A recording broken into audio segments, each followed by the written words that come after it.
Okay. Focus. Yeah, you good. Okay. 1, 2, 3. And then everyone over here. 1, 2, 3. Right. Cute. Stop. Next. Go right in there.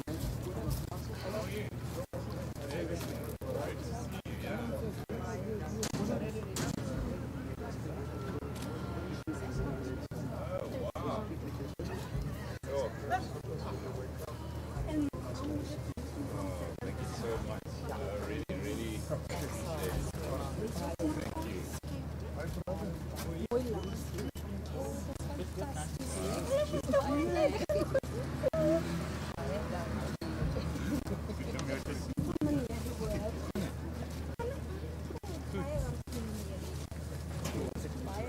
Thank you. Bye,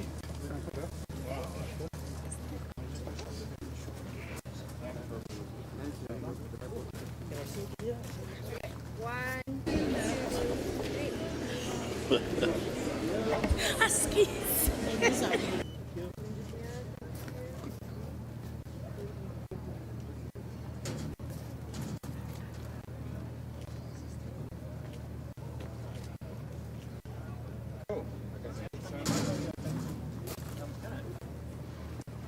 a present from my wife. Remember about the time. It's a travel advice. Where? There we go. Here we go.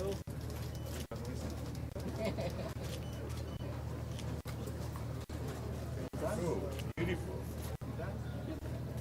Wow.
And you tell them he's going to come in the other side. Tell him to switch. Eh?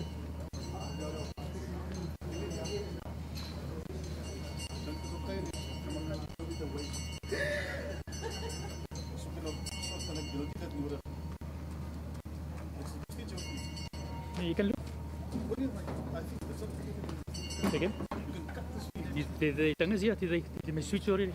They like to switch up. Huh? I told him now.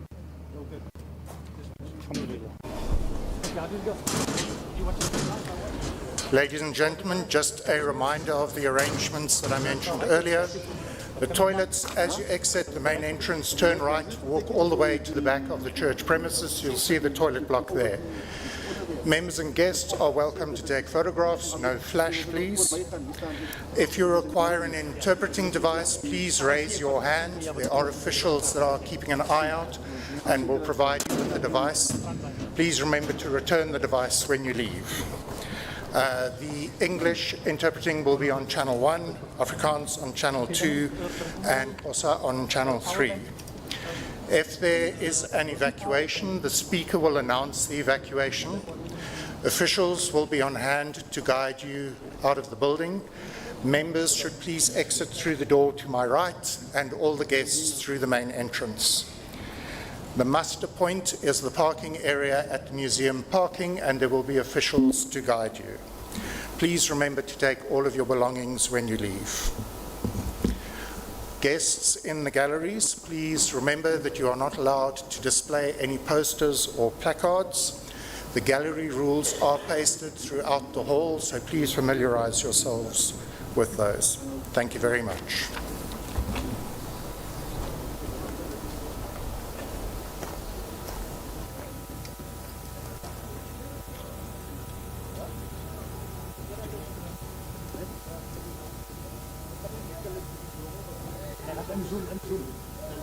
And cut it out.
photographer will move in. This is my line of sight. Photographer is in my line of sight.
Please be seated.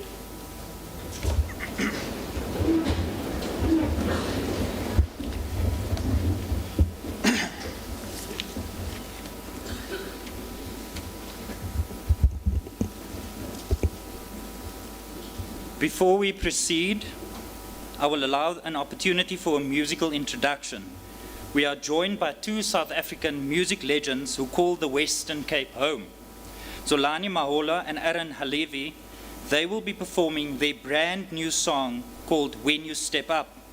Joining them are Beaufort West residents Tembisa Matana, Sokaba Machele, Yonela Kalibili, and Ayabonga Kadama. This performance will be followed by the rendering of the national anthem of the Republic of South Africa.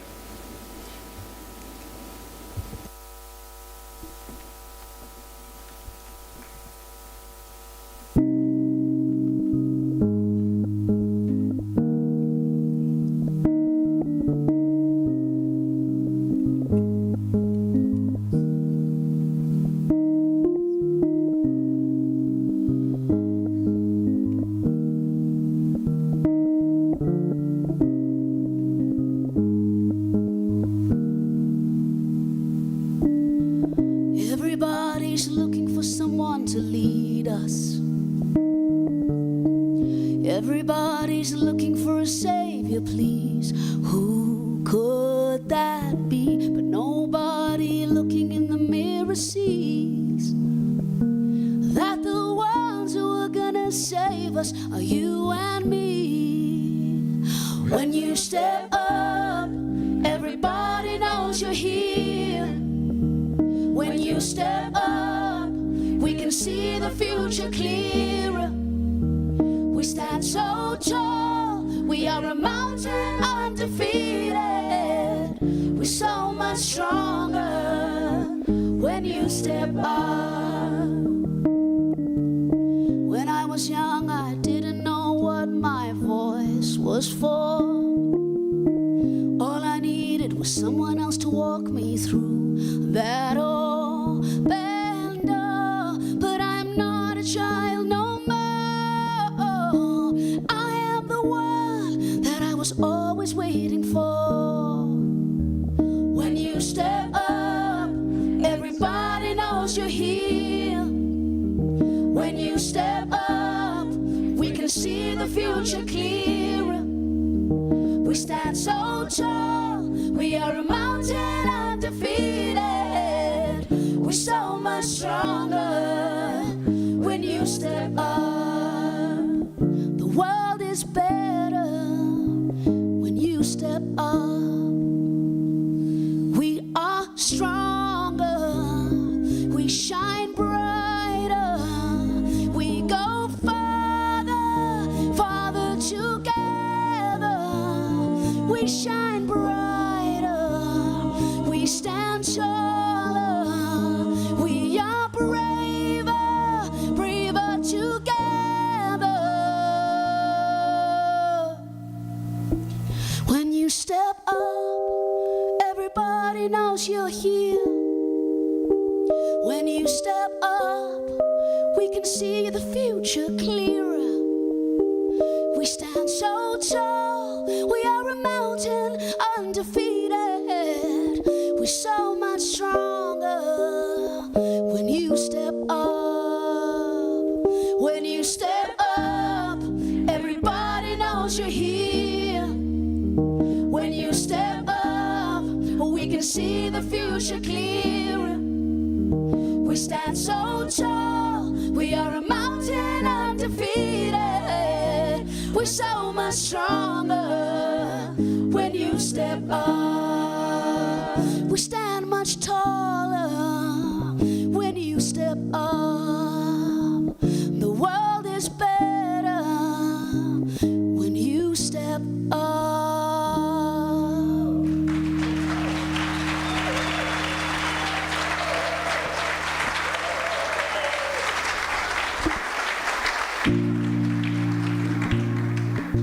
May we rise for the national anthem.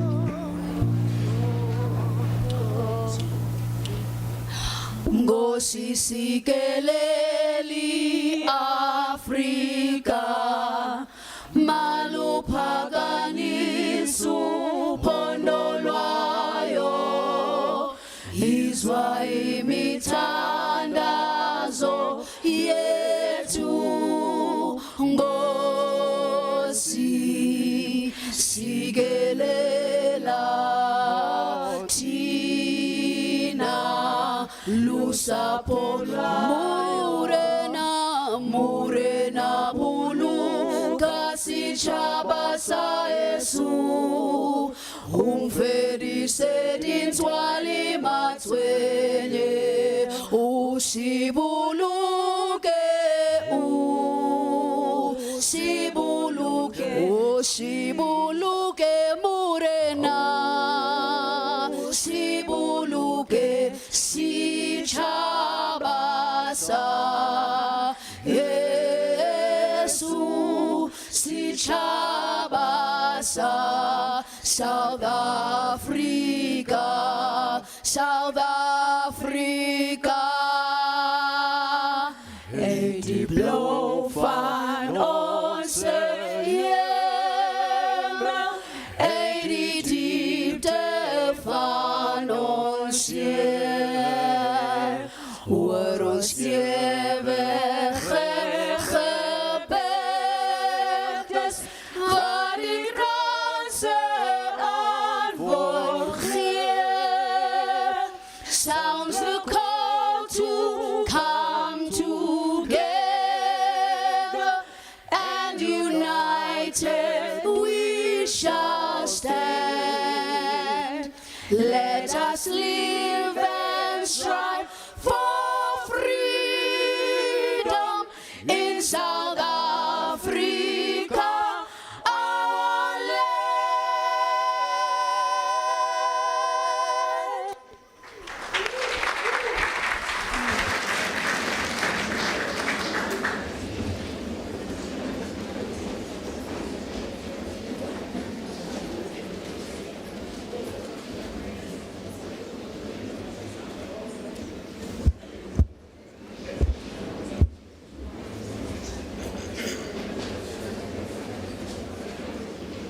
Let us pray. Almighty God, where you have called us to govern this province, We ask your help to make decisions and laws that will be just and that will promote the interest of the people.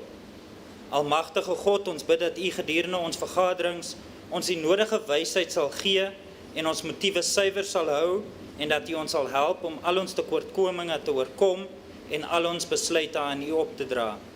Sikalela ilezwe letu na bantu balu, umusile ukulungu kwepondo letu, nkosi sikalela I Afrika, kina abantwanu bayo, kokela inkokeli zayo, yeniki uxolo I Afrika. All this we beg in your holy name. Amen. You may be seated.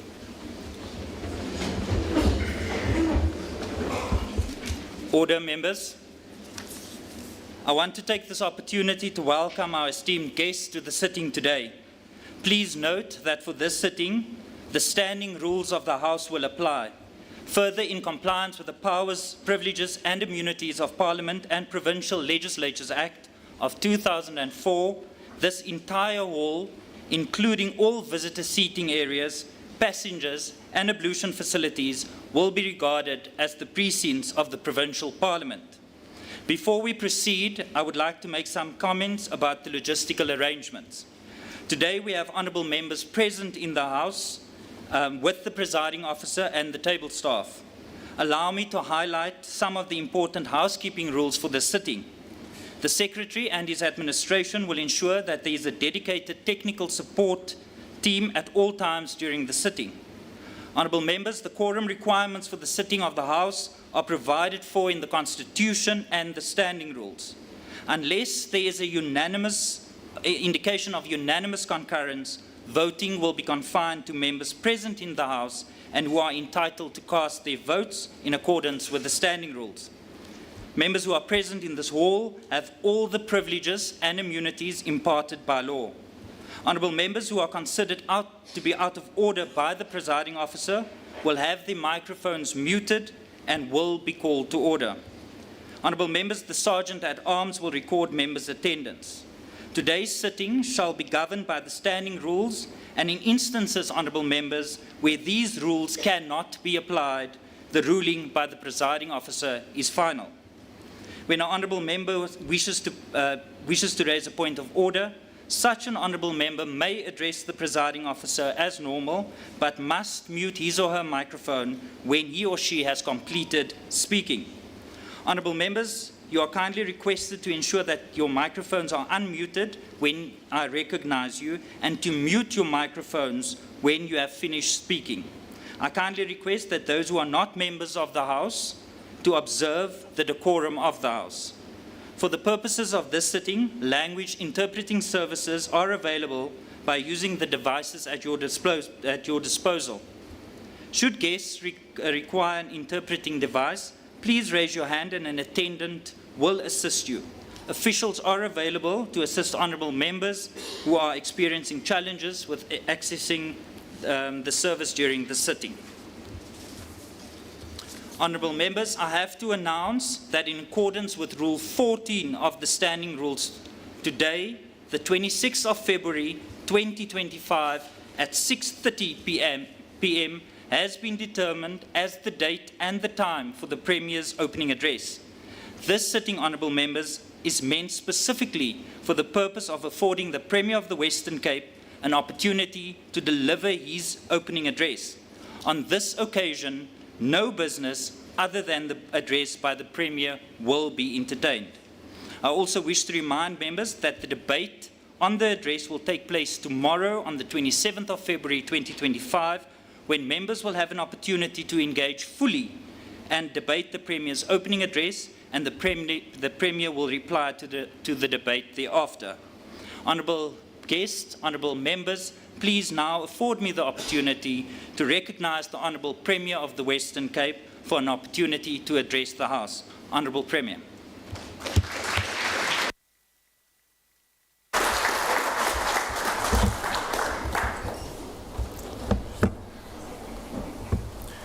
Thank you, Honourable Speaker, Honourable Deputy Speaker, Cabinet Ministers, Honourable Leader of the Opposition, Honourable members of this Provincial Parliament, members of the Consular Corps, who've traveled all this way, thank you very much for being here.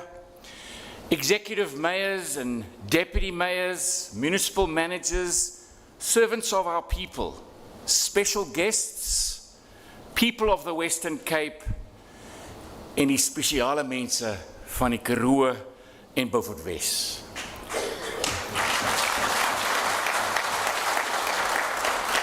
Good evening, Molweni, goeienaand. And may I also begin with a special message to Zulani and Aaron, and of course your local stars, your backup singers. Thank you so much for that song, for those words. Step up, a call to action for every single one of us in this province. In actual fact, when I was listening to you, I thought about a step up for everyone in our country and on our continent. Leadership is not just about politicians or administrators. It's about every single one of us, about every single citizen, and calling on all of us to step up at these, or at this time, or in these uncertain times. I think about neighborhood watches and CPFs, and I think about organizations like Revive Knysna, who gets out there and just gets ahead and does things, cleans up the town. I think about the citizens of Teewaardes Kloof, who get stuck in and help the President's Special Investigation Unit to bring justice and lead to clean governance in a town. I think about the nurses and the teachers. I think about the governing body members at our schools. I think about every single person across our province that really does step up, but also I think about your absolutely unbelievable message calling on all of us to step up. Because if ever there was an uncertain time in our world, it is now. Speaker, mag ek ook net vir jou baie dankie sê. Dankie dat u nou ingestem het dat ons parlement kan hier in die Karoo die opening sessie hou. Baie, baie dankie daarvoor. En weet jy dat 'n opening van 'n parlement wat weggaan van waar ons sit daar in die middestad van Kaapstad, ek is seker beteken baie vir mense, veral hier in die Karoo. And you know, when I look at what's been happening over the last few days, when I see ministers out there busy handing out bicycles and checks for sports fields or spades in the ground to look at infrastructure investment, or visiting our clinics, or visiting spaces where we've spent money to put water management systems in place. When I think about the launching of a new energetic GBV program here in the Karoo, knowing that GBV in our country and in our region and in our province is such a horrendous scourge that affects so many, many people. When I see the standing committees out there, opposition, that means Parliament is looking at what is happening on the ground so that government can also be held to account when things perhaps aren't working. When we even have protest action, Mr. Leader of the Opposition, and I can come and fetch a document from you that we can take back into government and look at it, and as I said today, correspond back to you within 14 days. Mr. Speaker, baie, baie dankie dat julle in die parlement ingestem het, dat almal van ons kan hier wees in die Karoo, in Beaufort Wes. Ek wil ook sê vir die burgemeester en die burgemeesters, die burgemeester van die dorp en die streek, baie dankie vir die weer. Want die speaker het eintlik vir ons 'n brief gestuur om te sê, jy hoef nie das te dra nie, jy kan eintlik aantrek wat gemaklik kan wees, want ons het almal verwag 'n Februarie in die Karoo 40 grade. So burgemeesters, baie dankie vir die weer. 'n Heerlike dag hier in Beaufort Wes. Maar nogtans, ek het die das gelos en ek sien van ons het, En Speaker, ek weet nie, dis jou huis nie, myne nie, maar miskien kan ek sê vir al die amptenarei, as julle meer gemaklik sal voel, vat julle dasse af. We got that rule from the Speaker even before today's sitting. But Speaker, as I stand here today, I first reflect on the last term. And thinking about that last term, it was a term of difficulties, it was a term of crisis. It was a term that we had to step up, deal with things as we went through. I think of water shortages and droughts. I think of the pandemic. I think of floods and reactions to floods. I think of financial difficult times in the last term. I think of this time last year talking about those firefighters, those men and women that were out across our province fighting those massive blazes because we're in February and it hasn't rained yet. And as I stand here today, exactly the same thing is happening. Our firefighters are out there in the city of Cape Town, in the winelands, in Drakenstein, across our province, fighting blaze after blaze, across our mountain ranges, fighting fires that make sure it doesn't affect our citizens. And I want to say to them, thank you very much. I know that as we speak right now, 7 helicopters are on duty bombing fires in the city of Cape Town alone. A whole lot more helicopters. Minister Bradell, thank you very much to you and your team, busy bombing fires as I speak here tonight. But thinking back at that time, we adapted, we innovated, and we responded to the matters at hand.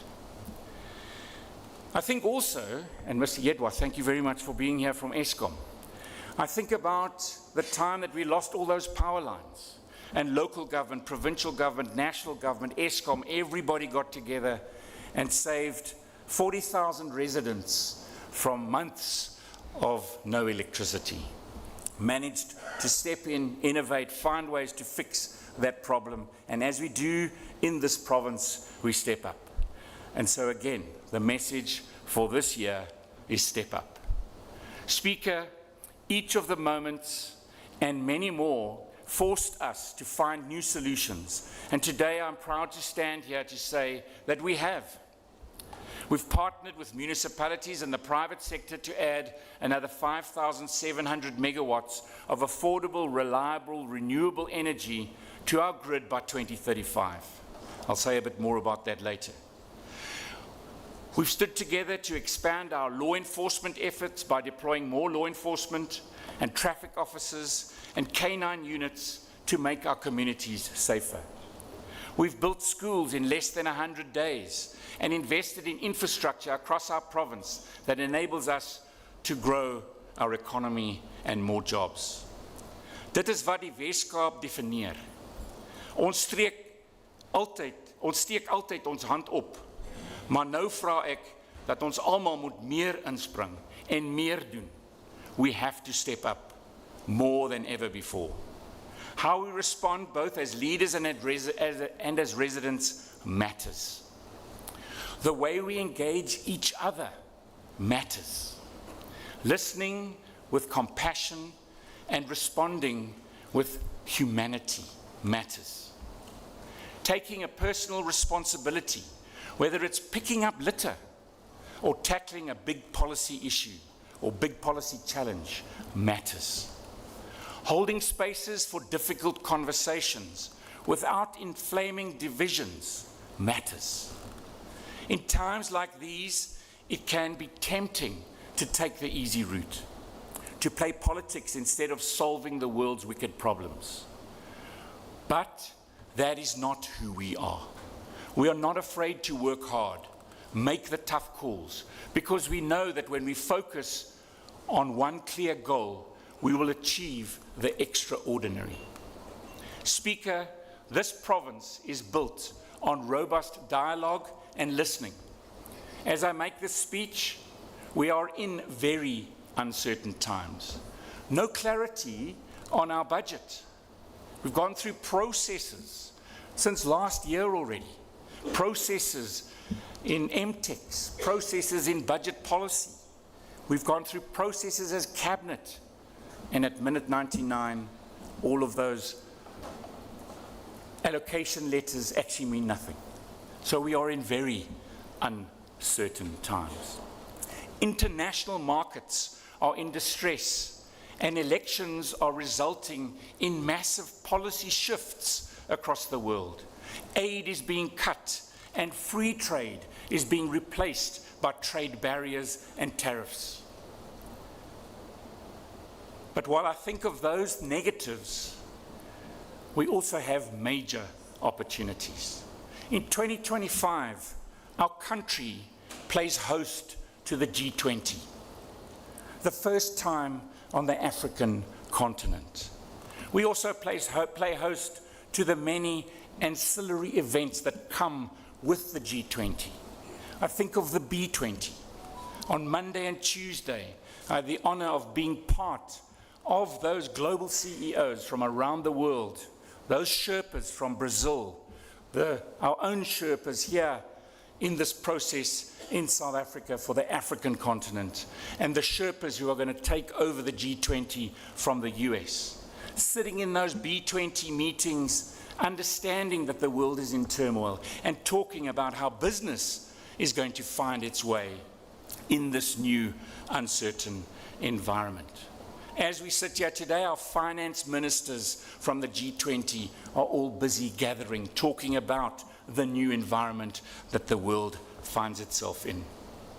Our own very finance minister sits here this evening, but I'm sure she's probably going to leave early tomorrow morning to play her part, as it is our opportunity to be part of these global gatherings. Next week, the G20 ministers will be meeting on fighting corruption and looking at good governance mechanisms. It will be my honor, because it is here in this province, to welcome those ministers, to talk about these very things that are challenging us here in South Africa. If we can't get a handle on corruption, we can't make sure that every cent that is supposed to go to the citizens of our province gets to where it has to be. The Western Cape this year will also play host to our Regional Leaders Summit. These are the sister and partner regions from around the world where every 2 years we gather. This year, we all gather here in the Western Cape just before the G20 takes place at the end of the year. We will be also launching our first and inaugural Western Cape Investment Summit. Thank you, Minister, to you and your team for putting that together. These will be the key platforms for us to amplify our voice and ensure that the principles of constitutionalism, rule of law, and the respect for human rights are protected. The global order is in turmoil, and we will stand for those key principles and against the attempts to reshape the world in a paradigm of might is right. It seems that the very foundations of democracy are at risk, and we must make sure that we stand for what is right. Speaker, this province has built key relationships with a myriad of international partners. I just think of our 30-year partnership and relationship with the state of Bavaria, and the help that that brings us, the partnership that it brings us, and how it makes us a better province. Together, our partners will keep holding the center, keep doing the right thing. Our singular focus for the next 5 years is clear. We will do everything we can to help businesses drive economic growth so that they can create more jobs, and so that our residents can get those jobs. Speaker, this commitment is encapsulated in our Provincial Strategic Plan 2025-2030, and it is aligned to the National Medium-Term Development Plan, which will guide our work over the next term. Each one of the members will get this plan today, but what I would like to say is to those leaders of parties in our province, thank you. Thank you for those that came to Beaufort West when we came last year and tabled both the national plan with our national colleagues and the provincial plan from our own administration, and engaging in this plan to make sure that we are building a proper plan for the next 5 years, and then the next 25 years for the citizens of our province. Speaker, more people can find a job in this province than anywhere else in our country. For the last half of 2024, our employment rate was below 20% and remains so. The Western Cape now leads South Africa by so many of these indicators. South Africa, we have South Africa's highest job absorption rate of 55.2%. We have the highest labor force participation rate of 68.7%. Speaker, when the last quarter jobs numbers came out, this province was responsible for another 62,000 jobs. That's 62,000 jobs out of a total of 132,000 jobs created in our country, nearly half of all the jobs in South Africa. Speaker, these are not just numbers. They represent real people, residents who are now part of our economy, earning an income, securing a future for themselves and their families. This is the story of a province that is stepping up. But our work, Speaker, is far from done. Unemployment at 19.6% is still horrifyingly high.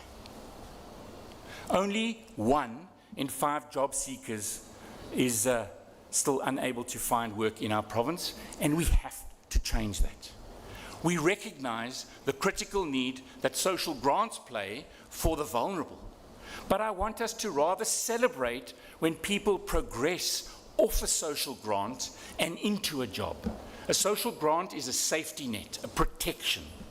And we shouldn't be coming out year after year saying we've now gone to so many more million people in our country on social grants. We should be celebrating this is how many people have come off a social grant into a job. That is why we all have to step up. That enables them to also step up for themselves. We also know that programs like Expanded Public Works help our residents to get the critical step up the ladder, that opportunity to get some experience, to earn some money, to start to build a way of work and step up.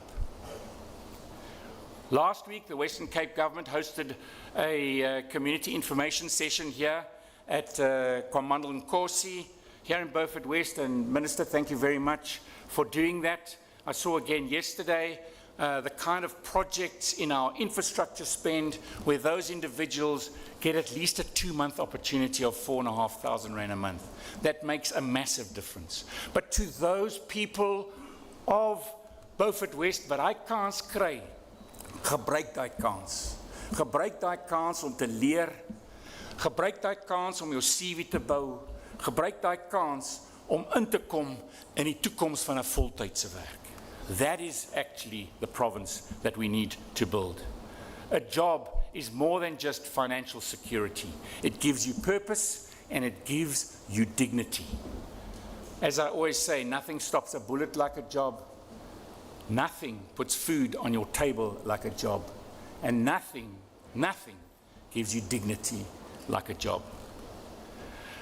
Speaker, GDP per capita in 2023 was lower than it was in 2012. Can I say that again? In 2023, our GDP per capita was lower than it was in 2012. That means that South Africans are not getting richer. South Africans are getting poorer. And that is why we have to get strong economic growth, because that's the foundation of job creation. Speaker, between 2019 and 2023, the national economy grew by an average of just 0.3%. When GDP growth is way lower than population growth, than in the inflation rate, and continues to be so, and we have in this province increased migration on top of that population growth, we go backwards. And that's why it is so important that in our country we get the focus right to grow our economy, to create the jobs we need so desperately. Dink net in hierdie provinsie as ons ekonomie kan net met 1% groei en dan die jaar daarna met 2% groei. Dink aan 5% groei en die verskil wat dit sal maak. Hoeveel meer mense sal die waardigheid ervaar wat saam met 'n werk gepaard gaan. That really makes a difference to our citizens. But Speaker, South Africa is charting a new path through our government of national unity. We emerged from the 2024 election a new country. The GNU has given South Africa a reason to feel hopeful again. This follows years and years of that decline that I've just spoken about. Hope, you can feel it. I can see the leader of the opposition nodding. I know that at a national level we have a different agreement to what we have here in the province. But that is why we all have to step up and play our roles and build our country. The GNU is not perfect. We acknowledge this. But I believe the centre will hold, and that the GNU partners, no matter their policies and ideologies, have one thing in common: putting our residents first, so that they can see our country succeed. This beautiful country called South Africa. Here in the Western Cape and in South Africa, we are often consumed by all that is wrong.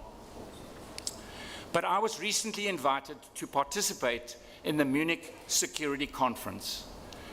And what struck me was that while the North was consumed by tariff increases, by increasing military spending, by wars, by cuts in critical aid, by building walls and borders and division, it was interesting, even at that space, climate change seems to have fallen off the table. They are all in a panic mode. And that pressure, when I sat there, was unbelievable. And thinking about where we live, here, on the opposite side of the world, it really made me think that our GNU and the challenges that we face are much easier to overcome. We can actually get these right if we all stand together and do the right thing. Build that hope, create the optimism. This is what the GNU adds in our country, and in this province, we will work with our national government in every way that we can to make sure that we do exactly that, build South Africa. Speaker, in a world where people are seeking to split us and them, I celebrate this give and take that we have achieved. Two recent practical examples stand out, and I want to mention them to you here tonight. Just last week, we had a meeting in the city of Cape Town, something that we have been disagreeing about for quite a long time, and that is the district development model and our very own model, our model of cooperation in amongst our districts. You know that we sat in the city of Cape Town with Minister Schlabisa and his team, with myself, Minister Bredell and our provincial team, with the mayor and his team, and we listened to each other. And we listened to our different viewpoints. And we found ways that said, we have to compromise. We've got to find a new way around this. We can't end up in court on this. That's not the way to go. And in the interests of this newfound hope in our country, we've agreed to go away, and we've given ourselves 60 days to come up with a solution. Much better than going to court. And those administrations have already met. They've already met, and the message I got back from our administrators that sit in those meetings saying very positive discussions taking place. Speaker, we might not have a tabled national budget right now, but you know, as political parties stand together and say, no ways can we see a VAT increase for our citizens. You know, our citizens, as I've said, are getting poorer. We cannot put tax increases in place, even though we've seen that decline in GDP growth, and we need to fund education and teachers, we need to fund health and nurses. I don't see us not finding a solution on that budget and going back to the drawing board is a bad thing. That is actually a GNU coalition government in action. Going back to the table saying we have to now find a solution. And there are going to be those tough choices that we may have to make. We're going to have to make compromises. But I look forward to this process over the next 2 weeks so that we can actually end up with a budget that will give us clarity on the way forward, but also our country clarity. I see that as part of how this GNU is going to find our way over the next few years. While the GNU has begun the difficult task of righting the wrongs of previous administrations, we are grappling with the consequences now. The next few years are going to be very difficult for our country as we work to change South Africa's trajectory. We know that if South Africa succeeds, the Western Cape succeeds, and vice versa. I say that about Gauteng as well. I really need Gauteng to succeed. Gauteng is actually the engine room of South Africa's economy. We have to play a part here in the Western Cape, but so do every single province. And we will play our part in the GNU, and we will play our part here in the Western Cape. Indien ons ernstig daaroor is om meer werksgeleenthede te skep, moet ons onthou om druk op te sit vir volhoubare ekonomiese groei.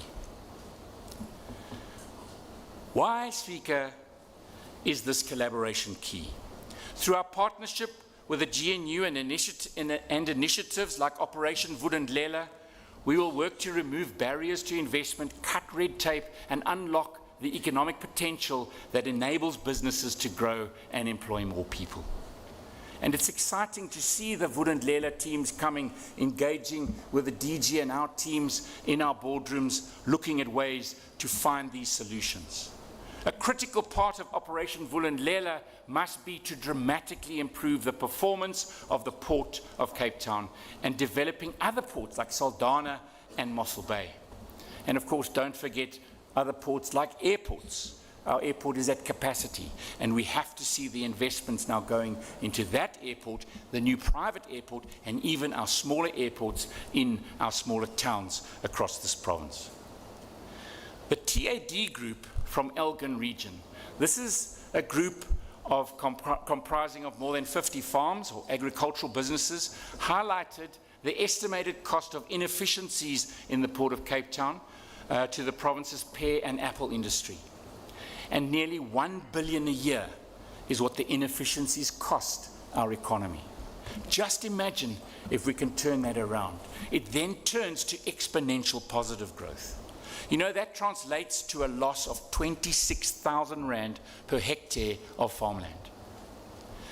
A farmer who can't get a product, a container load of product from somewhere in our province out of the port, and now has to send it to Kocha or one of our other ports, the minimum charge is another 75,000 Rand on that container. That means we become uncompetitive in the global market and we lose exponentially. That's why it is so critical that we get this right. We are facilitating the establishment of a task team comprising of multiple stakeholders, among them Westgro, Transnet Ports Authorities, our departments, and this is to develop solutions to operationalize challenges in and around the Port of Cape Town. We have had already a meeting with Minister Creasy to facilitate this, and she has come back with actions that she will action now to make sure that we actually get private sector operators to operate efficiency like ports operate every single day around the world. We cautiously welcome the progress being made. The port achieved a milestone late last year by handling the longest vessel to call at the container terminal. This vessel was more than 348 meters long, 3.5 rugby fields long. And those of you that saw it, it was almost a rugby field wide. An unbelievable vessel, MSC Innes. Those are the kind of vessels that we need to have quick turnaround, load them with our products, and get them into our markets. If we act swiftly with purpose, we can dramatically increase economic growth nationally to over 3% if the port or our ports operate more efficiently. Like we invest in the movement of freight and logistics, we must also invest in the mobility of our residents, goods as well. In Mobility Month last October, I caught a train with Minister Seleku, and we travelled from Belleville to Cape Town. Tens of thousands of people rely on trains daily to get to work and to school, to healthcare.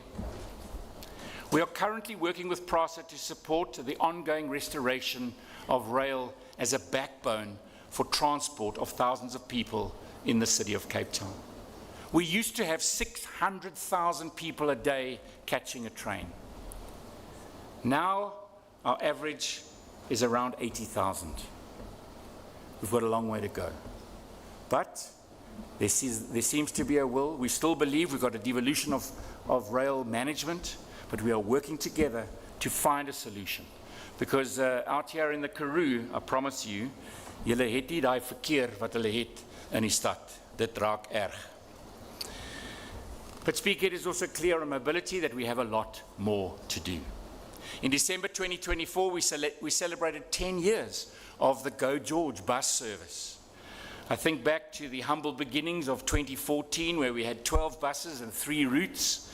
This vital transport lifeline has grown. We now have 133 buses servicing 33 routes of more than 460 kilometers, and thousands of George residents rely on this service every single day.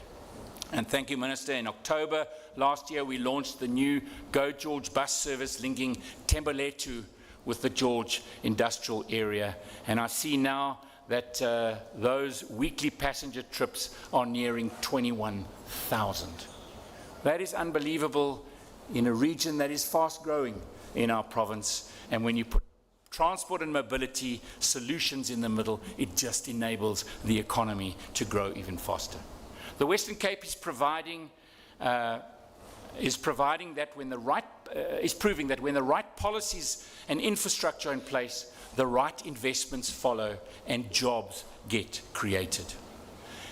Speaking in my office, I have a map of the world, and it hangs the right way up.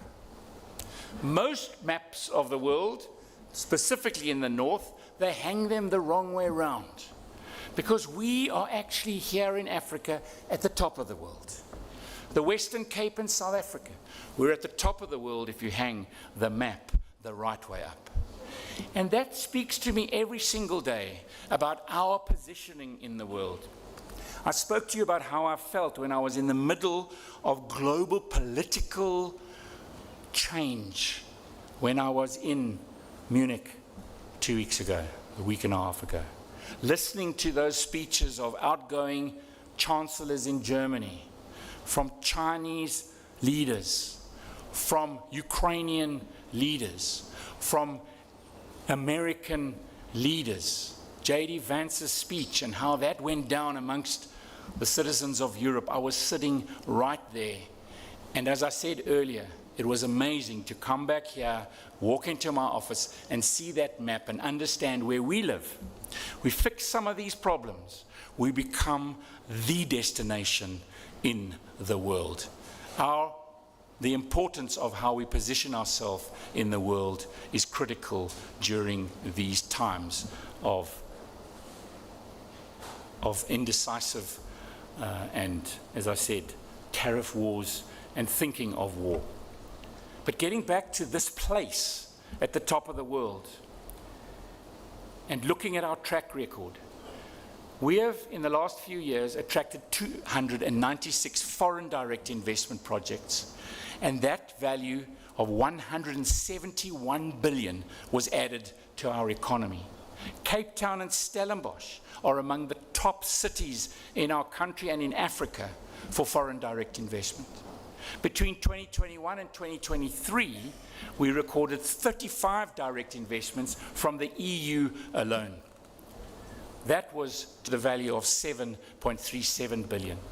One of South Africa's biggest cement companies at the moment is constructing a new 3 billion rand plant right here in this province. Why? Because there's demand for more cement, Minister. It's for those roads and those bridges and those schools and those hospitals. Our red tape reduction team has so far achieved a saving of 2.4 billion for businesses. We have over 300,000 SMMEs, small, medium and micro enterprises in our province. And these are the businesses that drive our economy, and these are the businesses that drive employment. These are the businesses that grow jobs faster than the big businesses. Our SMME Booster Fund has enabled 1,185 small businesses, creating over 1,000 direct jobs and sustaining more than 5,000 more indirect jobs. Our Getting You to Work voucher system, where job seekers get a free voucher for a number of routes on our Golden Arrow buses to go and look for a job, to go to an interview. More than 150 employers have now partnered with us, and more than 2,300 job seekers have registered for these vouchers. And roughly 50% of the surveyed users have found employment. That's amazing. 50% actually got a job through that program and getting to that interview. And over 90% of those on the program have reported that it was absolutely beneficial to them. We know that they didn't have to go and borrow money from the food kitty to get a taxi or a bus to go to that interview, or go and borrow money from granny and then you still had to pay it back. That bus trip is a massive step up. With over 240,000 people employed in the agricultural sector in the Western Cape, its potential for further job growth is undeniable. We are responsible, Minister, as you keep on saying, for 55% of South Africa's agricultural exports and growing. That is why we must do even more, to grow even more, create more economic opportunities for this critical industry.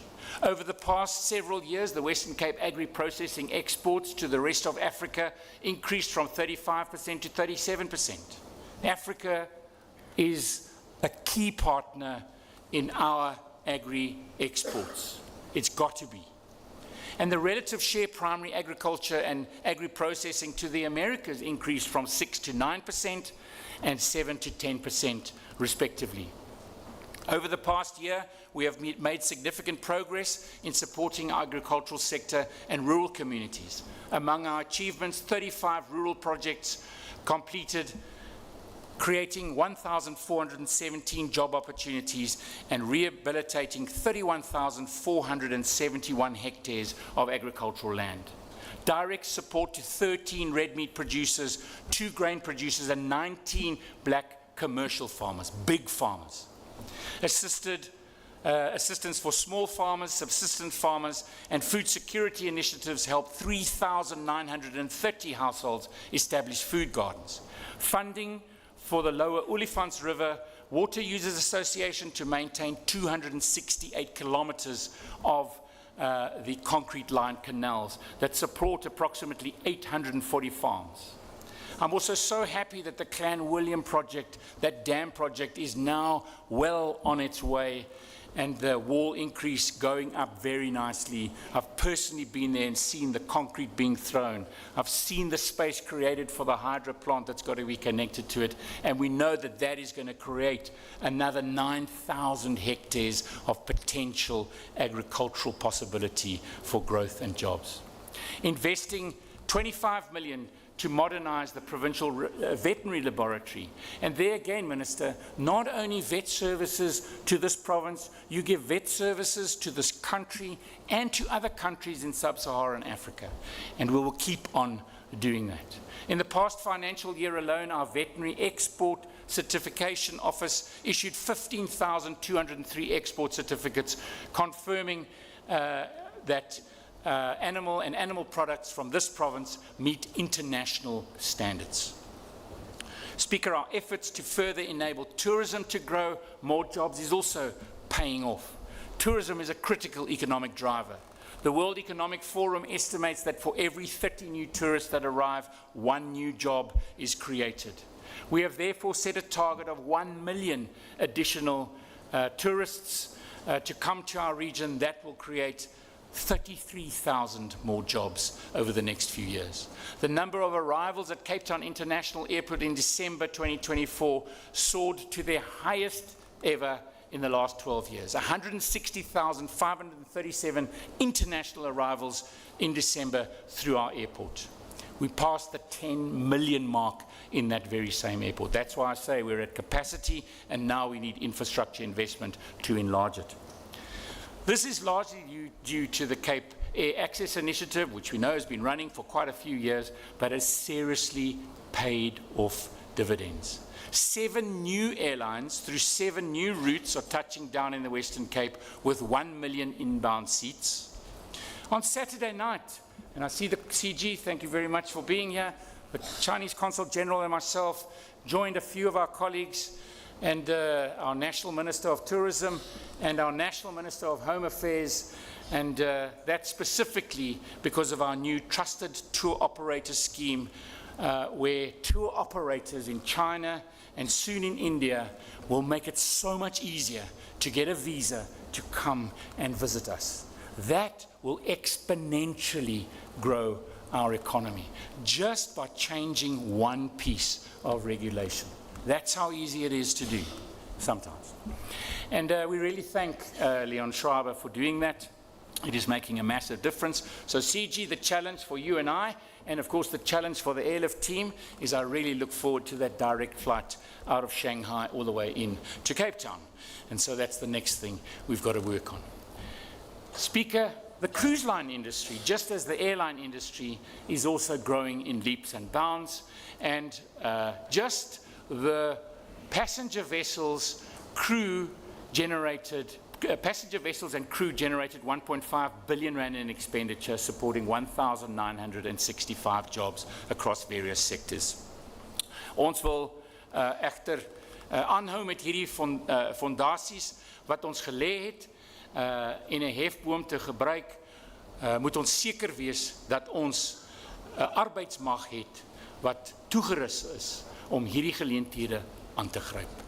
Ons moet aanhou bou, ons moet aanhou seker maak dat ons mense hierdie geleenthede kan kry en gebruik. Die suksesse van ons provinsie begin in ons klaskamers. The success actually of our province begins in our classrooms. Speaker, am I sounding a bit gravelly? Thank you, Wayne. Speaker, we are educating our future workforce. Our matric class of 2024 excelled with a pass rate of 86.6% and a 5.1 percentage point increase over the previous year. That is phenomenal. Each grade 12 learner, their families, communities, and schools contributed to this achievement through their dedication and hard work. They stepped up by donkey. The province's bachelor pass rate, which is a crucial indicator for the quality of matric passes, has also increased by 5.6% to 47.8%. We are incredibly proud that our province and matrics achieved the top mathematics and physical science pass rate again this year, with mathematics pass rate of 78% and physical science pass rate of 79.4%. Our candidates achieved the highest number of subject distinctions to date, with 11,699 candidates achieving a total of, I'll say it again, 11,699 candidates achieving a total of 27,948 distinctions. We have also an amazing pass rate for learners with special education needs, our LSEN schools, at 91%, and the highest bachelor pass rate in the country for LSEN learners at 63.3%. And once again, South Africa's top matric learner comes from this province. And so I would like to say to Ryan Ibrahim from Pinelands High School, congratulations, well done, thank you very much. We are especially proud of the learners and teachers who, despite their circumstances, steadily improve their results across this province. Minister, Joe Slovo Secondary School in Khayelitsha is one such institution. The school scored 99.3% matric pass rate, up from 87.2% the previous year, their largest pass rate since the National Senior Certificate began in 2008. But they are not alone. There are many more schools across our province. Spine Road High School in Mitchell's Plain, a pass rate of 100% and a bachelor pass rate of 91.8%. Mondale High School in Mitchell's Plain, 99.2% pass rate and an 81% bachelor pass rate. Usazo Secondary School in Khayelitsha, 99.1% pass rate. Kosat Khayelitsha, pass rate of 98.3%. South Peninsula High School, Deep River, Bernardino Heights Secondary in Kraaifontein, Rylands High School in Gatesville, Chris Harney Secondary in Khayelitsha, Kairos Secondary School, Heidelberg, Hector Peterson in Wallace Dean, and Ukolo Secondary School in Khayelitsha, all with pass rates in the high 90s. Unbelievable, and well done to every single one of those teachers, principals, governing bodies. Maar ons is hier in die Karoo. Ek wil sê vir Sentraal Hoërskool hier in Beaufort Wes, 95.5%, baie geluk. Bastiaanse Sekondêre Skool, 86.9%. Laingsburg met 82.7% en Swartberg Hoërskool in Prins Albert met 97.1%.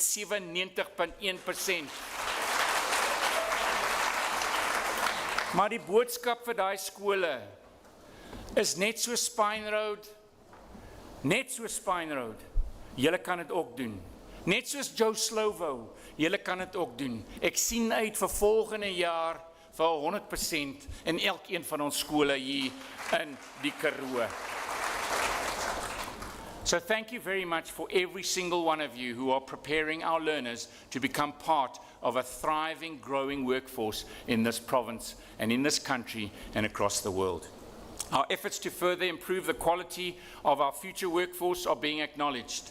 The World Bank Education Sector Analysis Report, released last September, has singled out initiatives such as the Back on Track and Rapid School Build program as examples of the Western Cape Education Department's ability to be agile and creative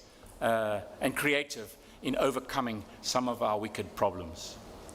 15,450 grade 4 and 7 learners from 223 primary schools will attend Saturday classes this year as part of the Back on Track initiative.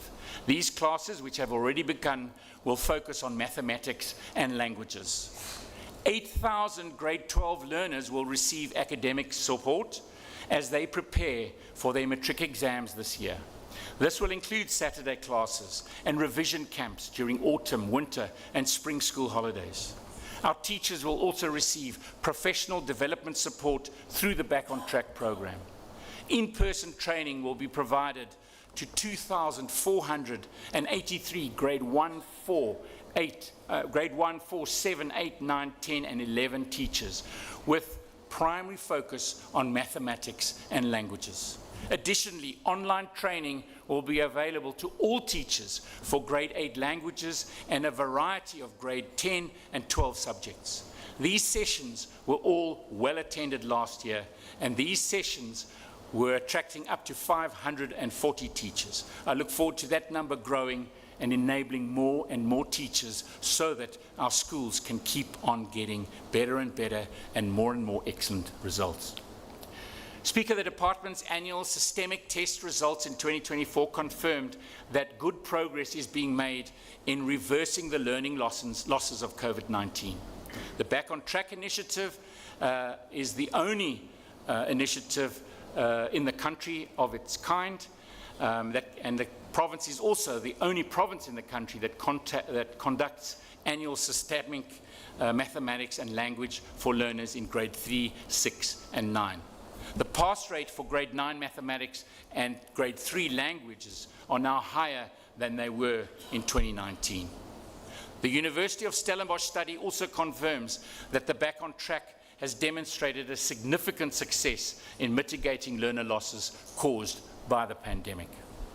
The study found that the program achieved subject-specific recovery of an equivalent of up to 205 school days worth of learning, and that gains were most pronounced in Afrikaans and isiXhosa speaking learners who attended extra Back on Track classes. I sat in one of those classes myself last year and was thrilled to see the excitement of learners being in school on a Saturday. That I was not expecting. And of course our teachers as well, who give of their time to be there on Saturday. Speaker, we are investing in our youth in other ways too, and thereby also building a workforce for tomorrow. Ons toewyding aan ons provinsie se jeug begin en eindig nie net in die klaskamer nie. Ons belê in en ondersteun die arbeidsmag van die toekoms. Ons verseker dat jong mense die vaardigheid, kennis en geleenthede kry wat hulle nodig het om hulle hande op te steek en om te floreer. While our youth unemployment rate is more than 10 percentage points lower than any other province in our country, we've got to keep pushing this down because that still is unacceptably too high. That is why we are working with partners to create pathways into jobs, entrepreneurship, and further education. Our experiential learning program has helped over 12,000 young people gain skills in fields ranging from artisanal trades to clothing and textiles to business process outsourcing and hospitality. This year, 456 matriculants will get their first work experience through the Pay Intern program in our government. The MOD program will expand to 500 locations, reaching now 200,000 learners annually. And 1,500 work opportunities will be created through our partnership with Northlink College, helping TVET students gain practical experience in coaching and recreation. We could not achieve these results without private sector partners and NGO partners. Fancourt Hotel has taken over 60 Yebonaires for training. Lepco is creating logistics entrepreneur opportunities for 10 young people. Dotshore and Old Mutual are building a pipeline into the insurance industry, while hundreds of Yebonair alumni are now studying teaching and early childhood development. That is something that really stands out for me. A matriculant that gets an opportunity through one of these programs, and when you engage them, they say to you directly, I've now decided what I want to do, and I want to go back and further my studies because I want to get involved in Treasury, or I want to get involved in an NGO, or I want to become a teacher. And that is the real added value of these programs. Speaker, 40,000 children have been supported to develop a love of reading, thanks to the Yebono increasing library literacy hours. 6,000 caregivers have been empowered to help children with literacy and life skills. The Community Arts Centre network has grown from 12 to 52 centres, providing safe spaces for youth to experience themselves and to express themselves and to tackle social issues. The Chrysalis Academy, a legacy of empowerment. As the Chrysalis Academy celebrates 25 years of transforming lives, we are reminded of the power of resilience. Many of our graduates, along with our Yebonaires, are proof that when faced with adversity, hard work and determination leads to success. Through all of these initiatives, we are instilling a culture of excellence. We are teaching our young people to work hard, to aim high, and never give up, just as this government does every single day. And while on Chrysalis, I would like to use this opportunity to specifically thank Dr. Lucille Meyer, who heads up that institution. She will be going on retirement, but for years and years and years, she has made such an impact on so many young people in this province. Lucille, thank you, thank you, thank you.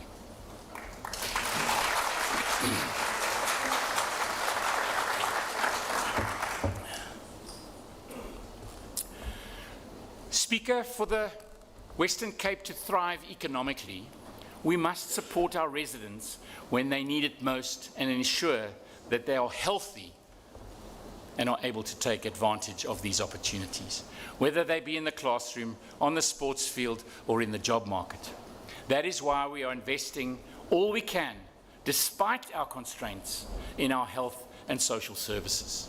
Daar is te veel huishoudings in die Weskaap wat voedselonsekuriteit het en wat in hulle gesig staar. Leerders kan nie in 'n klaskamer konsentreer as hulle honger is. Belemmerde groei en onwillig is 'n ernstige probleem. This is stunting. So many of our kids are stunted. And our study has shown more and more in our province, because of what I spoke about, how we are getting poorer and not richer in our country. This has massive consequences. En as ons nie by ons kinders bystaan daar nie, then those children will not have an opportunity into the future. Do you know that if we don't fix that at that level, stunting could lead to the cost of those households of 357 billion by 2040? That is an unbelievable number. But this province has stood up, and we've created a cabinet-level committee on food security and nutrition, which draws its resources from multiple departments to lead and coordinate efforts to reduce food insecurity, improve nutrition, and support families, and specifically focus on that wicked number in stunting. NGOs, Speaker, are also under severe pressure during these economic times. NGOs are among those hardest hit, and even as their role in supporting our most vulnerable residents remain critical. This is why, and thank you, Minister, you have stepped up, and along with the lessons and support of the Health Foundation, who have done such an amazing job in raising funds in our healthcare space over the last years, you've partnered with them and you've created the Cape Care Fund to specifically look at how we can raise much needed funds to support the NGO sector that is under such pressure when our economy is failing. Our businesses do not have the extra money that they would normally put through their CSI money into these NGO programs. It is really tough, and they give our citizens critical care. So thank you for that establishment, and I really look forward to see how that starts to enable our NGO sector. Our GBV Ambassador Program has trained over 170 residents to raise awareness in their communities about that scourge, gender-based violence.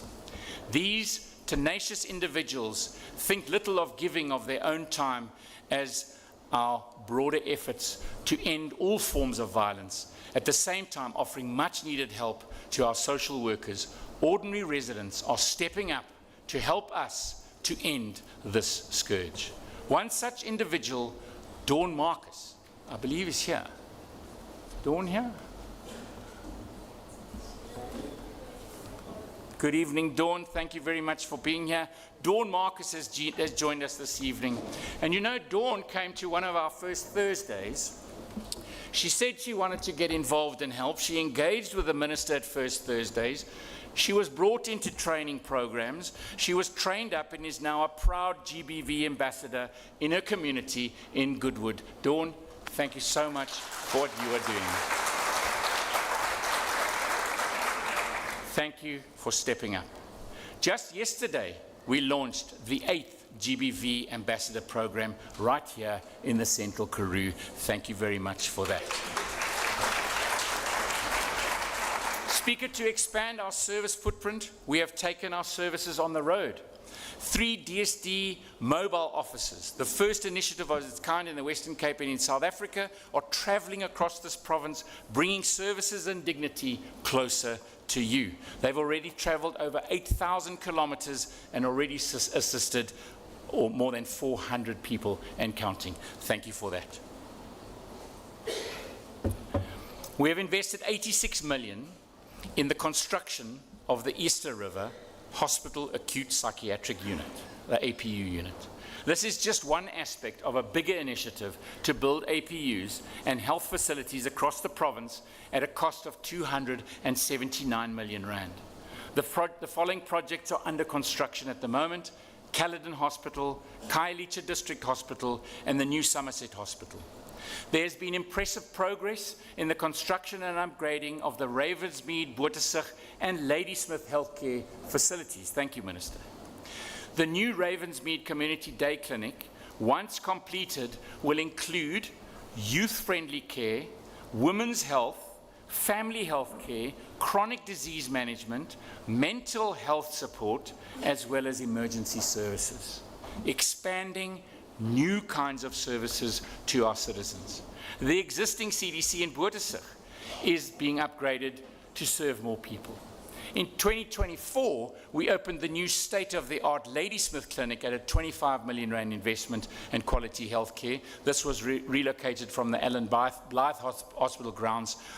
This modern facility now meets the growing healthcare demands of this town, and thank you. I've also personally visited it, and it really does offer great service, and people feel good about going to work in these new facilities.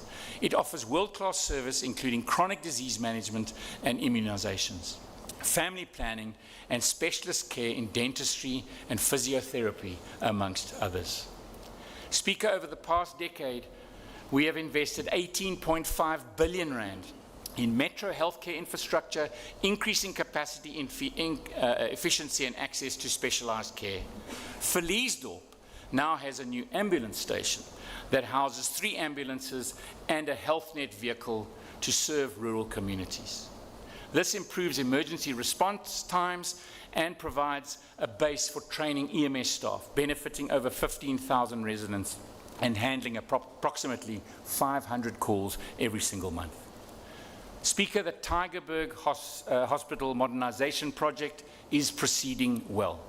This is a World Bank partnership with us in a PPP. This 10 billion rand redevelopment will transform this hospital into a cutting-edge facility, improving specialist care and addressing Cape Town's growing population needs. And planning, Speaker, is well underway to deliver regional hospitals in the Klipfontein and Belhar communities.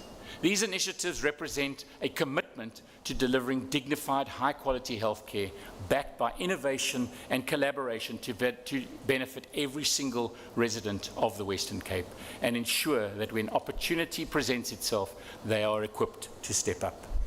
Speaker, we are building hope and jobs through infrastructure investment.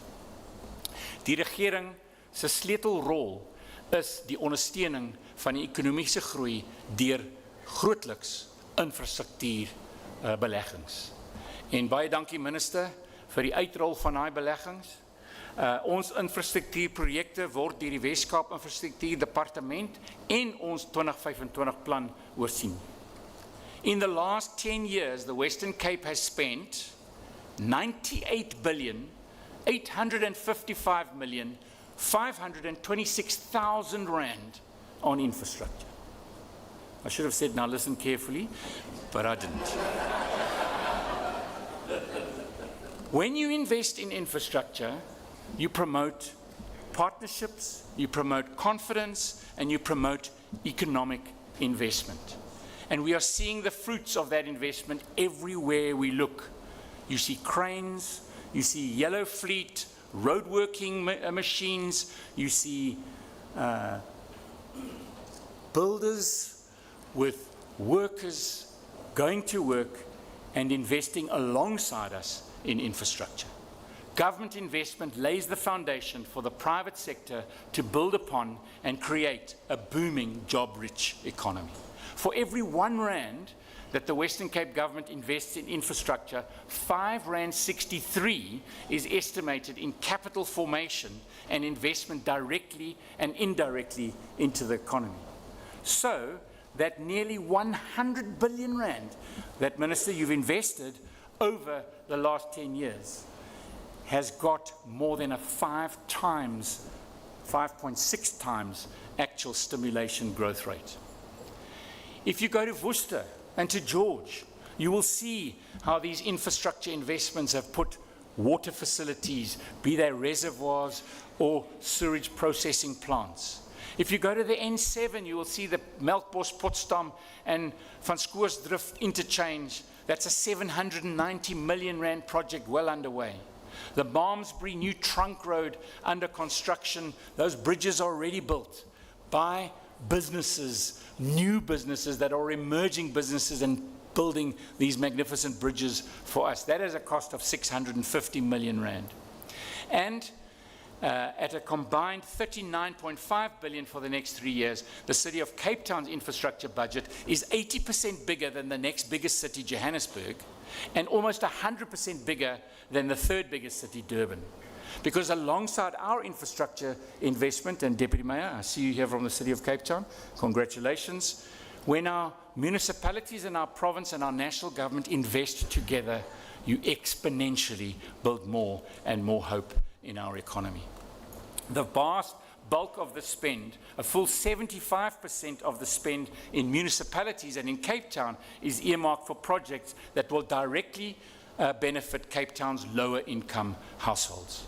Over the past 3 years, the growth of building plans has exceeded the national average by another 8.26%. So we are building more than any other province in our country. Building plans passed is a key economic indicator reflecting positive economic activity and confidence. And we need more and more, faster and faster, because we want less shacks in our province and not more. We want more people with dignity and a roof over their heads. Speaker, our roads are the arteries of our economy. And you just have to get in your car and drive from the city, many of you did, along a beautiful road all the way here to Beaufort West. People comment about it. We've just had a magnificent tourism season, and people come here from the rest of the country and talk, Minister, about our road infrastructure and our continually focusing on reinvesting in it. Last year alone, 307 square meters of road surface was either resealed or surfaced, and I'm told by your team and your HOD, which I'm sure is here somewhere, that you're going to hopefully get that to 1 million square meters before the end of this financial year. Well done to you, our department and our roads crew. You make us very proud. And even international visitors, CGs, they also say to us, wow, your road infrastructure is amazing. We are also reimagining urban centres and how communities interact with their surroundings. The Conradie Park, which we have seen in the last 5 years come out of the ground, and I was there again for the next phase, which is offering 3,500 units, residential units, over 2,000 job opportunities, 90 SMMEs benefited. We were there the other day for the setting up of the new sports fields and facilities there for the residents. It was great to see people coming home from work and using the recreation spaces and having picnics in the park. It really is an amazing investment. But of course, it's finishing. But it's to change the way we invest, not only in this province, and the way we create dignity and roofs over people's houses, not only in this province and across all municipalities, but in our country. And so, Minister, you know what I always say, I'm looking forward to the next Conradies and the next Conradies and more of them as we deliver them across our municipalities and across our province, but I'm sure you can talk a bit more about that tomorrow. Speaker, a safe province is a prosperous province. Without safety, we cannot expect investment and jobs growth. For communities to thrive and for our economy to grow, residents and businesses and business owners and investors must feel safe. In August last year, we took a significant step forward in our fight against crime by signing a memorandum of understanding. This memorandum of understanding with the police, and I actually did see our PC earlier. I'm not sure if he's in the room, but General Patakile, there he is. General Patakile, thank you very, very much for being here. Thank you for the partnership, that partnership that we signed between national government, provincial government, and local government. that partnership that said we've got a whole range of areas, we've got to look at how we work differently. We've still got to see the fruits of this partnership, but it's a good step in the right direction, and thank you very much for that. We've got to work really hard to make sure that we start to move the needle. This agreement has ensured closer collaboration, better use of resources, and shared focus on data and evidence in policing. This MOU reflects the urgency that is needed to tackle rising crime. It adds significantly to the concept of improved collaboration, which is needed to take the fight to criminal syndicates. It is also a realization that there is a need for policing. I still believe we've got to decentralize certain models, and we've got to get more power closer to the people and allow more stakeholders a say in how we collectively address this scourge. We are working to ensure that this MOU serves as the nexus where all our crime-fighting resources are pooled, where we include community-based organizations, our community police forums, the more than 500 neighborhood watches with 16,869 members at present that walk our streets at night when people are in bed, many of them women. They are there to keep our community safe, and we thank them for stepping up. I'm hopeful that this MOU will accelerate progress on our plans to collaborate with the South African Police Services. The destruction on illegal firearms is just one such collaboration, and we've got to get that going faster. We've got to get it going so that they don't end up in some store and then by some criminal act end up back in the hands of our gangsters. PC, General, I still want to see lifestyle audits. There's been a promise of them. We will still fund it, General. We need lifestyle audits in our senior echelons of our police. We need to make sure that our LEAP program, our Law Enforcement Advancement Program, managed in partnership with the City of Cape Town, is just one example of where we are finding better partnerships. Our LEAP members have been increasingly busy. 12,074 arrests in 2024 alone, and since the LEAP inception, 40,065 arrests have been made, with more than 740 firearms taken off our streets. Last year, we initiated a trial where LEAP resources were concentrated and redeployed to 6 precincts in Cape Town with a double up of resources, together with 120 members forming a roving reaction unit. And when crime statistics came out on Q4 in 2024, we saw a major year-on-year increase in illegal firearm arrests in Delft, up 70%, in Gugulethu up by 94%, in Mitchell's Plain up by 33%, in Philippi East up by 40%. These areas have benefited from increased policing resources under this strategy. Similarly, drug areas have drug arrests have increased in these hotspots, including Delft, 43% increase in drug arrests. Gugulethu, 114% increase in drug arrests. In Khayelitsha, 62%, and in Philippi East, 333% increase in drug arrests. Thank you very much to every one of our officers who are out there performing and getting these kind of numbers. Speaker, on the fringes of that very same Munich Security Conference, I got to meet some of our international partners. Of course, we are partnered with Bavaria, but we are also partnered with the Institute of Security Studies as well as the Global Initiative.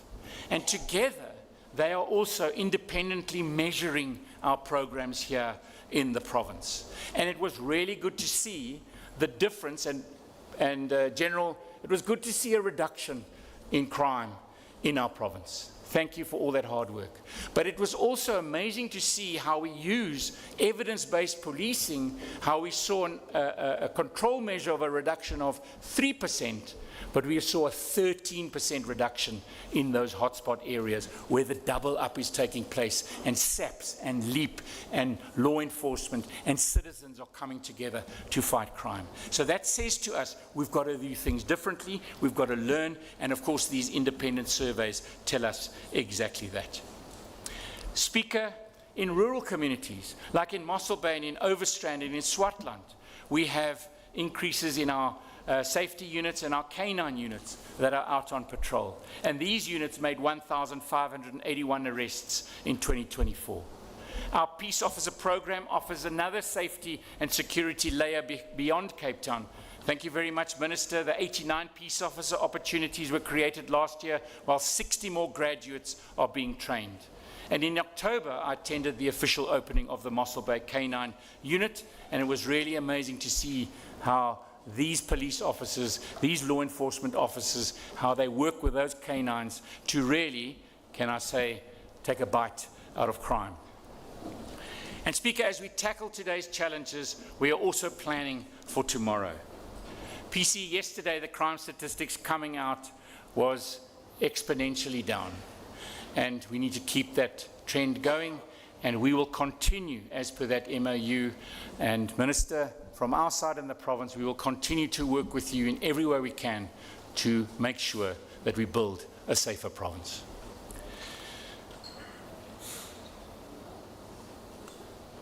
Speaker, I mentioned earlier on that we didn't have a budget, and the sustainable funding for the future is critical. Ons kan nie as 'n land aangaan op ons huidige finansiële koers. Dit kan nie so werk nie. So of course that's why we have to take some really tough choices, make some tough decisions, and make sure that we can get to a fiscal system wat volhoubaarheid het, wat ons kan beleggings in ons systeem inkry en 'n beter toekoms bou. And of course we will work hard as a province in supporting our colleagues at National to find a way to get to that budget. But while government funding is being squeezed and our residents are also struggling to make ends meet, we will make, and we, as I said earlier, we're getting poorer.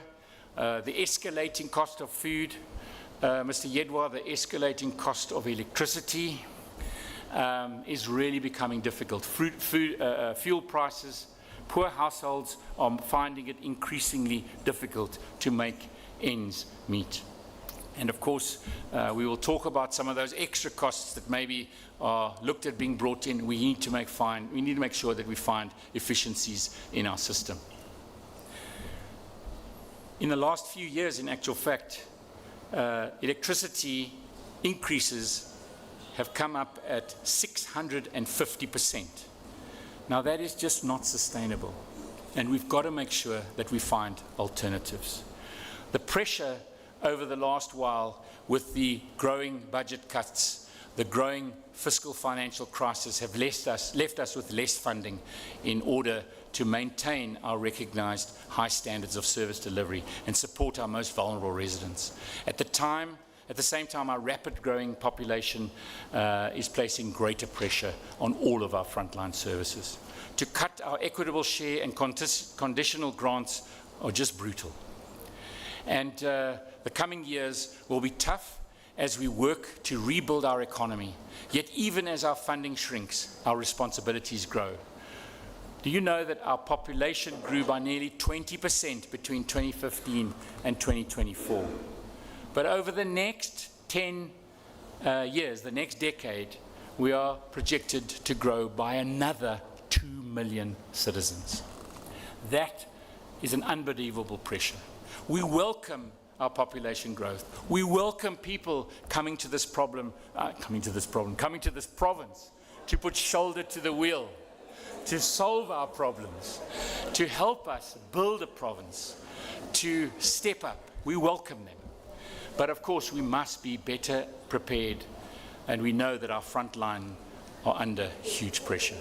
That is why our provincial treasury is exploring these new ways of approaching funding, to look at external partners and ways to collaborate, looking at partner funding, looking at ways in which we can stretch that rand even further.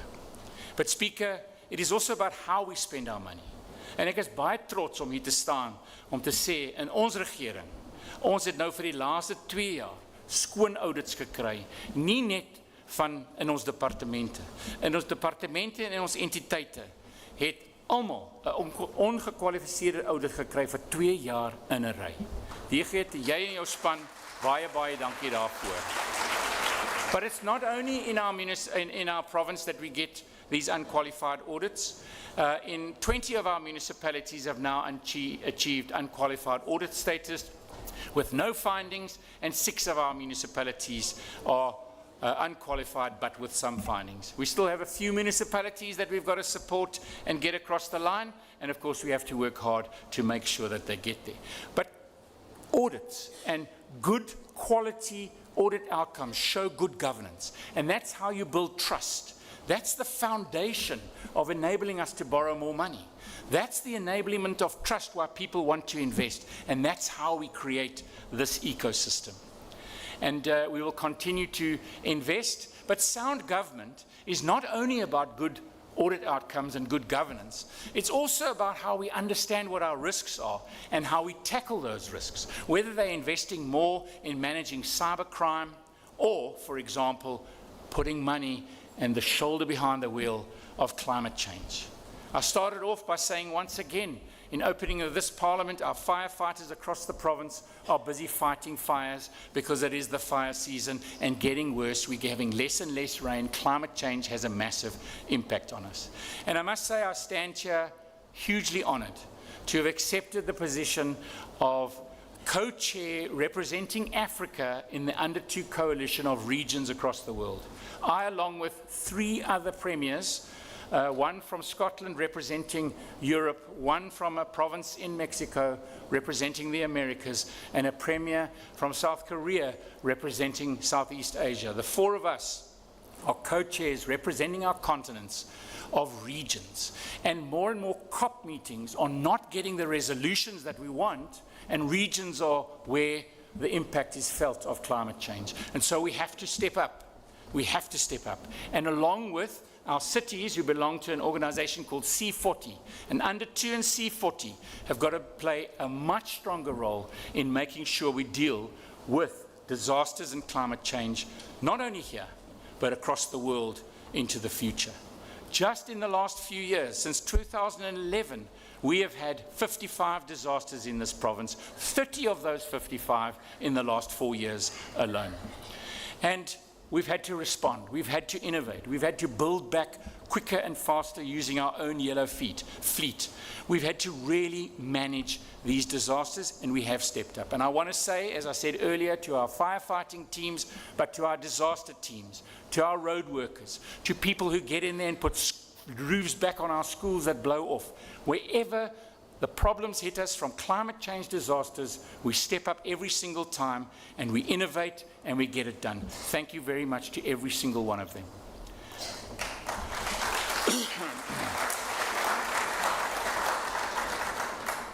Speaker, in this government, innovation is not just a buzzword. It is how we solve problems, improve service delivery, and create opportunities. Across society and government, we make a plan and we find solutions. 2 bright young minds at school level in our province that are doing just that, Tito de Prier and Adil Dawood. Tito comes from Friedenberg High School and Adil comes from Bishops. The 2 of them represented South Africa and this province at the 2024 Izmir International Innovation Science Engineering Fair in Turkey, and showcased the absolute talent that we have amongst our young people that is world-class. In healthcare, honourable members and ladies and gentlemen, in healthcare we are embracing cutting-edge technology.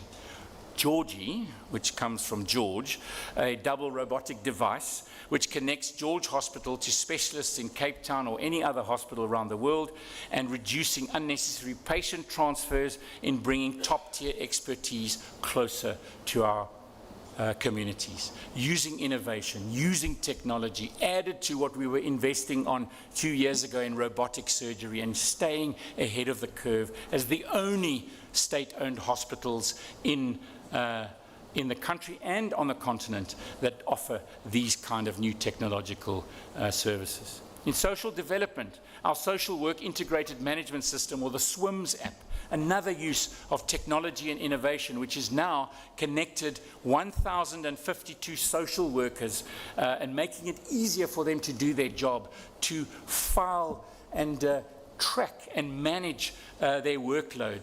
Using this app, over 28,000 cases have so far been logged. And Minister, I'm glad to see you now rolling this SWIMS app out to our NGOs as well. And I mean, just imagine when all of that data comes together and how we can then be utilizing AI and new technologies to really bring across or bring about faster change and benefit through our NGOs to our citizens. This is how we step up, by embracing innovation to improve education, to improve healthcare and social services for every resident in the Western Cape. And while we are honing our ability to respond to disasters, innovating for our future, we also need to build our water and energy security. Thriving, jobs-rich economies need reliable, affordable and renewable water and energy. While we can adapt to energy shortages, we cannot survive without water. That is why we need to, why we have repurposed our Energy Council, which we started 2 years ago, to the Energy and Integrated Water Council. So that we can deal with both of these issues. That climate change is going to benefit at the end of the day, looking at water security and energy security. Despite good rainfall last winter, we cannot afford to be complacent. Annual rainfall is declining and could drop by as much as 30% by 2050. Our 15-year water plan is already in place and being acted upon. This uses science and collaboration to guide our approach. Residents and businesses remain water-wise, just as the lessons we learned in day zero and still using today in the city of Cape Town, less water than we used prior to 2017 with all of that population growth. These are the kind of programs we have to make sure we adhere to. Making sure that even in non-drought years, we are being responsible. Investment into infrastructure that protects our water supply. I spoke about new dams, and we need more of them, but we also need to look at other ways of making sure that we are water resilient. In the electricity space, in our province, we've always said that we use 4,000 megawatts at peak. Well, that was 2 years ago when we started with our plan. We now use 4,479 megawatts at peak. So we're feeling more and more pressure. Our energy resilience program, which we launched 2 years ago, is well on its way. You know that that's the 5,700 megawatt program. We've already unlocked in the last 2 years 2,000 megawatts of new energy development delivered and already in the market. We've already added 1,000 megawatts to the provincial grid, and this is not REAP or this is non-Eskom in our municipalities, in those grids of where it is landing. REAP is still offering big new investments into our energy grid system. Those of you that drove up from Cape Town yesterday would have seen those long blades on those long trucks going off to our wind farms. At this pace, we are on track not only to meet our target of 5,700 megawatts by 2035. In actual fact, it looks like we're going to reach those targets by 2032. And these initiatives are going to attract investments between 21 billion and 68 billion over the next few years. Globally, renewable energy now has overtaken coal for the first time. Here in South Africa, solar capacity has jumped from 2.8 gigawatts to 7.8 gigawatts in just 2 years. That's quite phenomenal. By late 2024, 710 megawatts of rooftop solar PV was installed just in the Western Cape. That's small businesses and households. And combined, solar could generate nearly a fifth of Eskom's coal power capacity. The recent bouts of load shedding, though, have said to us, do not stop. Don't take your foot off the gas. Keep with these projects. And I know you're working hard to keep the lights on. We've got to keep working hard to keep the lights on. We don't like load shedding, but we've got to get this new energy into the system. If we don't get it into the system, we are going to fail, not get the investments in place, and we are not going to create the jobs that we need. Addition to our program is also our green energy plan. And that green energy plan and our green energy strategy is not just in the Western Cape. It is the Western Cape, it is the Eastern Cape and the Northern Cape. The three premiers have come together with our teams, and we've got an agreement now. We've even, through our National Minister of Energy, engaged with Qatar on some of their investments and their direct investment and sovereign wealth fund, looking at investments. Other investments are already exceeding 120 billion in this province alone into green energy that is going to drive economic growth, create thousands of jobs, and fast-track a transition to a net zero emission. And added to that is also the potential of green steel in Saldanha Bay. And so we stand ready to make sure that we play our part. In our municipalities, in our bigger municipalities like Saldanha, Cape Town, Stellenbosch, they are already out on tender for thousands of megawatts. But our small municipality of Hessequa is leading the way, showing small municipalities that it can be done. We're already busy with a 210 million rand solar project there, battery backup, to show that small towns and municipalities can also get this going. That hopefully will also help Beaufort West en ons ander klein dorpe hier in die Karoo. That is why energy resilience in action, that is what it looks like, and that is why it is so important. Speaker, we are also bringing the Western Cape government closer to our residents. Ek is baie trots op ons regering se oop deurbeleid. Ek is baie trots op ons eerste donderdag. Ek is baie trots wanneer ons kabinet uitbring na ons mense. Ek is baie trots dat ons hier in die Karoo kan wees met die oopmaak van die parlement. Ek is baie trots dat ons maklik is om 'n afspraak te kry by ons publieke verteenwoordigers. When I travel across the province, I make sure of visiting hospitals and clinics and police stations unannounced to see what it feels like to be a citizen going to one of those facilities and receiving those services. I go there firsthand to get that knowledge that we can feed back into the system and bring change if necessary. But also to say to those officials, thank you very much for what you're doing when things are running smoothly and citizens are happy and not waiting in queues or feeling that they're getting great service. Speaker, this is a responsive government that works for you, the citizen. Our First Thursday initiative has already this year registered and resolved more than 1,090 public queries. Expanded access to our 80 e-centres across the province is bringing digital services to rural communities. We've processed 115,869 calls through our contact centre with a 98.3% resolution rate, and a resolution rate within our targeted turnaround time. Last April, I was in George and we launched our mobile e-centre. And it was amazing. My wife and I earlier this morning were walking up the road to go and find a cup of coffee, and that very mobile e-centre drove into town. I got a little hoot. That was really great. Gave them a little wave. Since that launch in George, they've already helped 1,836 residents in this state-of-the-art facility, going to the smallest of towns across our province. And during the George building collapse, that very centre also became a critical component on site as an office to manage that disaster. So a huge thank you goes to the officials who make this mobile service possible. Jacobus Pretorius, Welnik Afrikaner, and Gershwil George. Ek dink julle is ook hier. Daar's julle. So kan ek sê baie dankie. Dankie vir die diens wat jy vir ons mense gee. Dankie vir hy toet vanoggend en regtig hou aan met wat julle doen. Julle maak 'n groot verskil vir soveel van ons mense. Dankie. Speaker, in conclusion, I'm sure you're all happy about that. We have all worked with the residents of this province to make sure the Western Cape, this remarkable province and region, does what it does, steps up and makes the biggest difference that it can. In 2025, all of us, every single one of us, must step up ourselves and do more than we've ever done before. Many of our officials tell me that the pressure that they are under, so often, they say to me, we do it because we care. That's why they put up their hands. And we need to say to them as well, step up, but I know that you already do. You go above and beyond. You really do push the envelope, and thank you very much for that.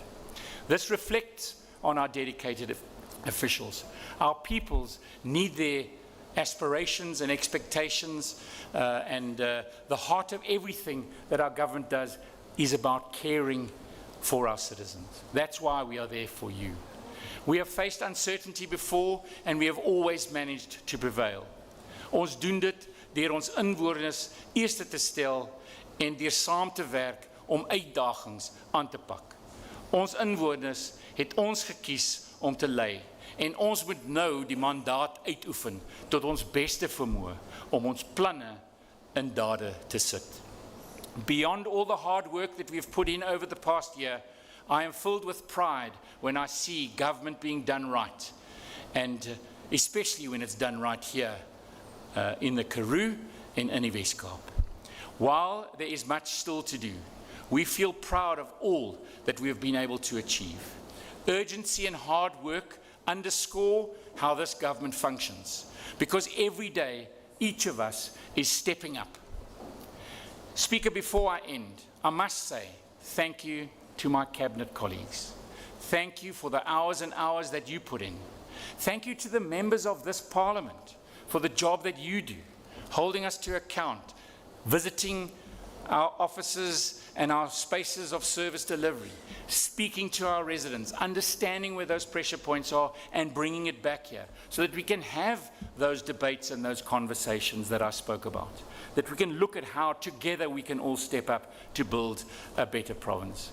DG, to you, the HODs that are here, the officials that are here, baie baie dankie vir die ure en ure wat julle insit vir ons mense hier in die Wes-Kaap.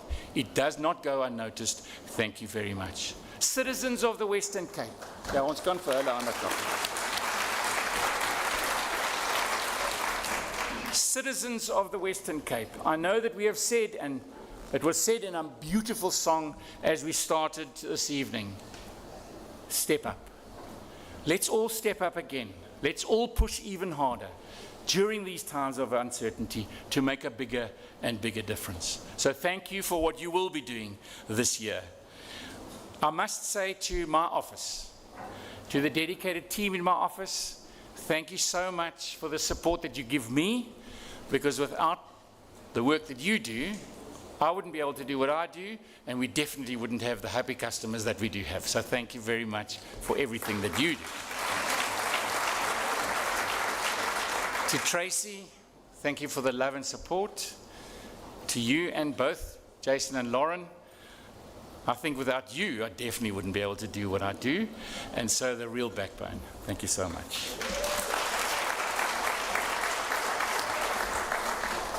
So, Speaker, in the year ahead, every single day, we all have a choice.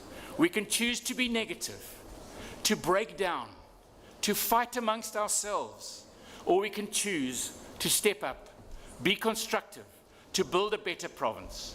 This year, let us all make a choice to step up for that better province, the Western Cape. Baie baie dankie, Nkosi. The Western Cape is a government for you. Thank you.